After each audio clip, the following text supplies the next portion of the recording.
சப்பாத்தி கல்லி செடியே வந்து எனக்கு சவால் விடுற மாரி தான் இருக்கு. முடிஞ்சா என்ன கண்டுபிடி அப்படின்ற மாதிரி எங்க பார்த்தாலும் புதர் மண்டி, செடியே எங்க இருக்குன்னு தெரிய மாட்டேங்குது.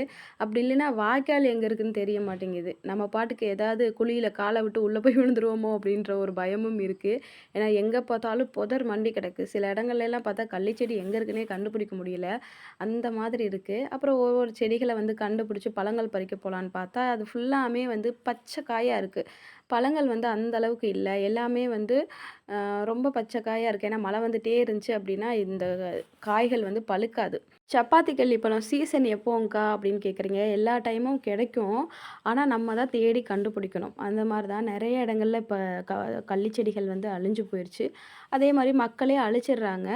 அப்புறம் வேலை திட்டங்கள் உங்களுக்கே தெரியும். அந்த வேலை திட்டங்கள்லயும் காலியாயிருது. நெறைய பேர் வந்து கிளீன் பண்றாங்கல்ல, அதுலயும் வெட்டி போட்டுறாங்க. தீ வச்சிடுறாங்க. அதனால இனி வருங்காலத்துல